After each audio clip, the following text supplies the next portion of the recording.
జై తెలంగాణ. ఇక్కడ వచ్చిన నువ్వన్నా చెప్పన్నా, ఇక్కడికి వచ్చినటువంటి మిత్రులందరికీ కూడా ఒక చిన్న రిక్వెస్ట్. ఇక్కడికి వచ్చిందే నాగర్ కర్నూలు జిల్లాలో ఉన్నటువంటి బీసీ సంఘ నాయకులందరితో కూడా మాట్లాడడానికి వచ్చినాం. సో మీరు ఎక్కడున్నా సరే మీ యొక్క కుల సంఘం అధ్యక్షుడికి మైక్ ఇవ్వడం జరుగుతుంది. మీరు అధ్యక్షుడు వద్దనుకుంటే కార్యదర్శికి మైక్ ఇవ్వడం జరుగుతుంది. అందులో ఇబ్బంది ఏం లేదు, దయచేసి ఇబ్బంది పడకండి. మాతోని రాష్ట్ర స్థాయిలో వచ్చినటువంటి నాయకులందరూ కూడా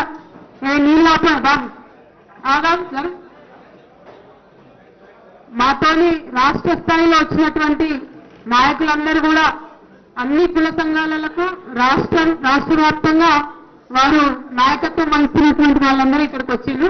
సో మనందరం కలిసింది ఇప్పుడు మన దోశ కోసమే కలిసింది కదనే. ఇదేదో పబ్లిసిటీ మీటింగ్ కాదు, ఏదో ఎలక్షన్ మీటింగ్ అంతకన్నా కాదు. కలిసింది ఎందుకోసం అంటే బీసీలందరం కూడా ఒక్క గొంతుకలో మన యొక్క అంశాలను హక్కులను మాట్లాడడం కోసం కలిసాం. సో కొంచెం హాల్ చిన్నగా ఉండొచ్చు, కాకపోతే అడ్జస్ట్ చేసుకుందాం దయచేసి.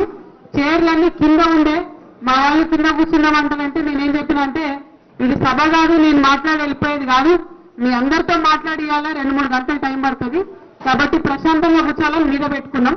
సో నా రిక్వెస్ట్ ఏంటంటే కిందకి చైర్లు వచ్చే వరకు టైం పడుతుంది, వచ్చే వరకు సహకరించండి. వచ్చినాక సైలెంట్గా ఒక్కొక్కరు కూర్చోండి.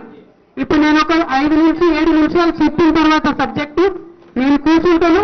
ఒక్కొక్క కుల సంఘం వారిని పిలిచి చివరి వరకు కూడా అందరికీ అవకాశం వచ్చేంత వరకు మాట్లాడించిన తర్వాతనే కంక్లూజన్ చేసుకుంటాం ఈ సభ. కాబట్టి ఎవరు కూడా నాకు మైక్ రాదేమో, నాతో మాట్లాడియనేమో అని మాత్రం అనుకోవద్దు దయచేసి. ముందుగా నాగర్ కర్నూలు ప్రజలకు, నాగర్ కర్నూలు జిల్లా మొత్తం కూడా తరలి వచ్చినటువంటి బీసీ సంఘ ప్రతినిధులందరికీ పేరు పేరున హృదయపూర్వకంగా అభినందనలు తెలియజేస్తా ఉన్నాను. ఇవాళ రౌండ్ టేబుల్ సమావేశం మరి యునైటెడ్ పూలే ఫ్రంట్ తెలంగాణ జాగృతి ఆధ్వర్యంలో జరుగుతున్నటువంటి సమావేశం.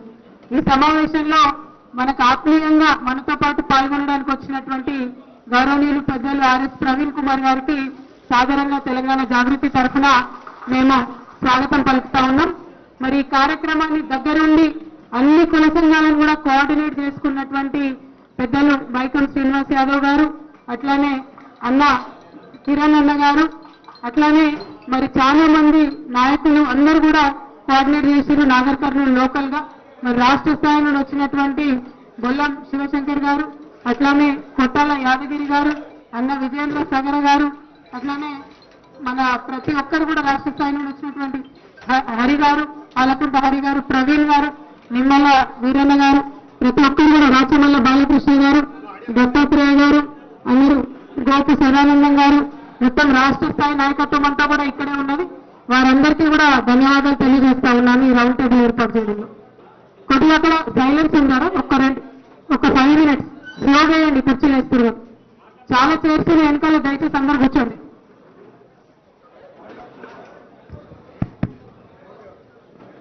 మీ అందరికీ తెలుసు గత ఏడాది కాలంగా ఈ మైక్ బాగున్నట్టుంది కదా, గత సంవత్సర కాలంగా మనము అనేకమైనటువంటి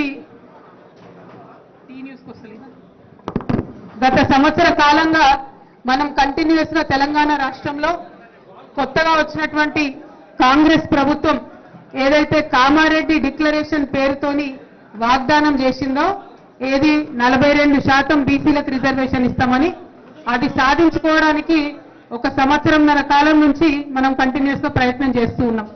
అందులో భాగంగా అనేక రౌండ్ టేబుల్ సమావేశాలు పెట్టడం, డెడికేటెడ్ బీసీ కమిషన్ ఏర్పాటు చేయడం కోసం కొట్లాడడం, డెడికేటెడ్ బీసీ కమిషన్ ఏర్పాటైన తర్వాత వాళ్లకు రిపోర్ట్ ఇచ్చి మరి బీసీల స్థితిగతులు ఎట్లున్నాయి, బీసీలకు రిజర్వేషన్లు ఎందుకు పెంచాలి అనేటటువంటి అంశాల మీద మాట్లాడడం.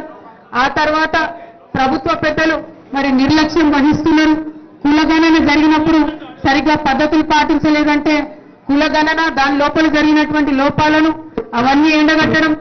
ఆ తర్వాత కులగణను పెంపొందించడం కోసం కూడా ప్రయత్నం చేయడం. దానివల్ల ప్రభుత్వం కూడా ఇంకొక 15 రోజులు మరి గడువు పెంచడం జరిగింది. ఆ గడువు ఈ రోజుతో ముగిసిపోతున్నది. మరి ఈ సందర్భంగా ఇవాళ మేము నాగర్ కర్నూలుకి రావడం జరిగింది. మీ అందరికీ తెలుసు మన భారతదేశానికి స్వతంత్రం వచ్చినప్పుడు 1947లో ఒక 3 ఏళ్ల పాటు రాజ్యాంగాన్ని రచించింది. ఆ రాజ్యాంగం రచించేటప్పుడు మరి మన దేశంలో ఏ ఏ కులాలు ఏ ఏ వర్గాలు కింద స్థాయిలో ఉన్నాయో, పేదరికంలో ఉన్నాయో, మరి సమాజంలో ఉన్నతమైన స్థానానికి ఆ కులాలు ఆ వర్గాలు పైకి రావాలంటే ప్రభుత్వం నుంచి రావాల్సినటువంటి కార్యక్రమాలు, రాజ్యాంగబద్ధంగా వారికి ఉండాల్సినటువంటి రక్షణలు అన్ని కూడా మనము రాజ్యాంగంలో పెట్టుకున్నాం. దానికి బెస్ట్ ఉదాహరణ ఏంటిది? ఎస్సీలకు రిజర్వేషన్లు, ఎస్టీలకు రిజర్వేషన్లు. దానితో ఒక రక్షణ వచ్చింది. అంటే కొన్ని ప్రత్యేకమైనటువంటి సీట్లను కేటాయించుకొని రాజకీయంగా వారు పోటీ చేసే అవకాశం, విద్యలో వారికి రిజర్వేషన్లు, ఉద్యోగాలలో రిజర్వేషన్లు రాజ్యాంగంలోనే పెట్టుకోవడం జరిగింది. దాంతో ఏమైంది? 76-77 ఏళ్ళు అవుతుంది వాళ్ళకి మనకు స్వాతంత్రం వచ్చి. ఎస్సీ ఎస్టీలకు కనీసం చదువులు, పదవులు, ఉద్యోగాలు దక్కినాయంటే కేవలం రాజ్యాంగంలో ఆనాడు మనం పెట్టుకున్నటువంటి రక్షణల వల్లనే దక్కినాయి అన్నటువంటిది మాత్రం మనం కాదని లేనటువంటి వాస్తవం. మరి వాళ్ళ బీసీలందరూ బాధపడేది ఏంటిది?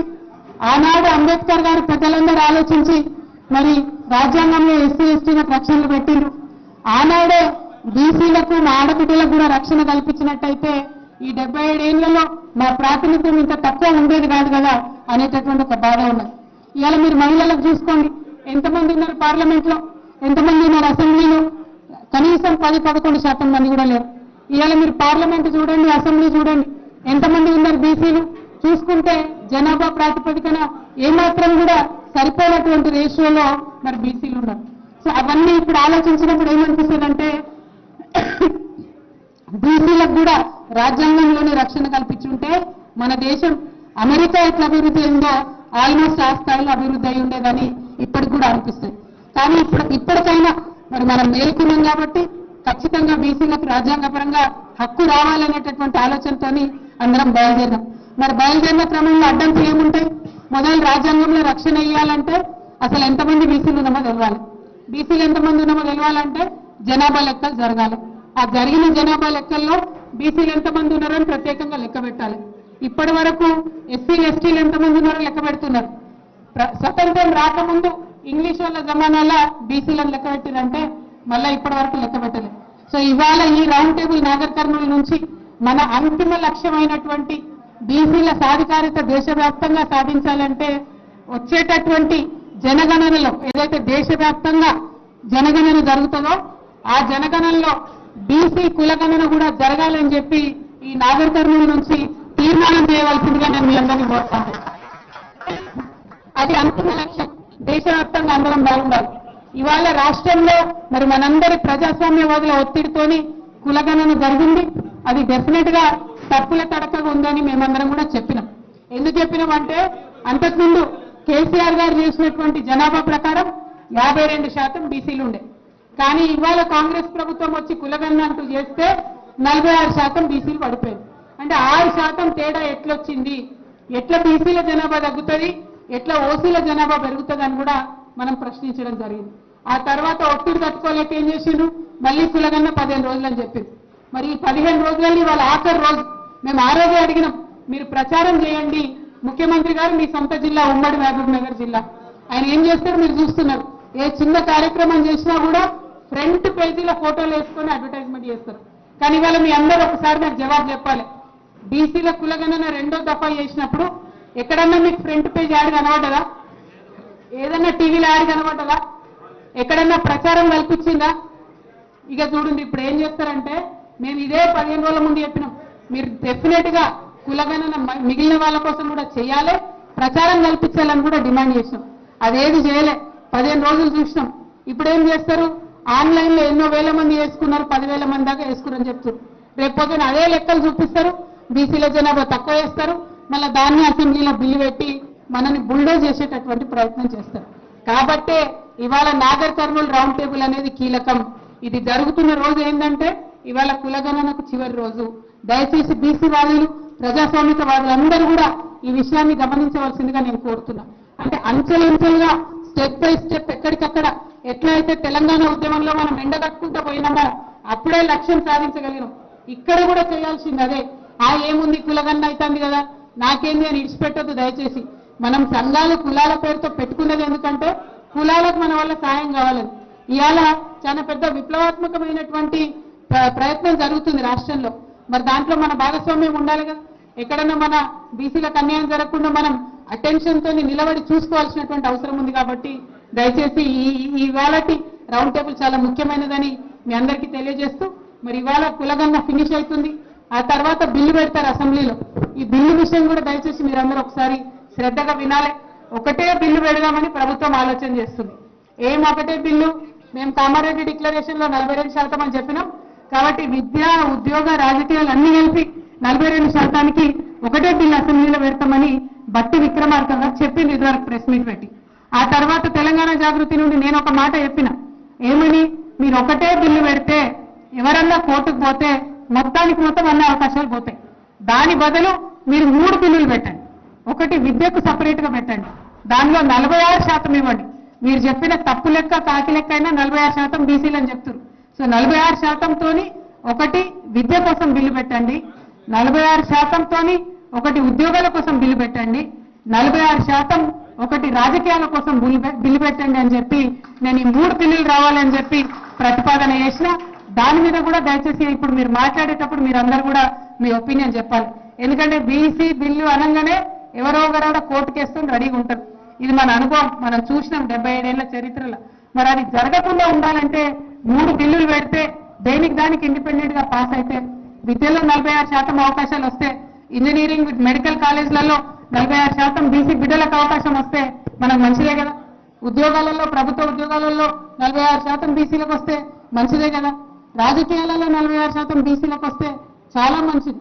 కానీ ఎవరైనా రాజకీయాల కోసం కోర్టుకు పోతే విద్య, ఉద్యోగం ఆగిపోవద్దు అనేది ఒక తల్లిగా నా ఆలోచన. అందుకోసమే నేను కోరుతా ఉన్నాను, 3 బిల్లులు పెట్టాలి, ఒకటి కాదు.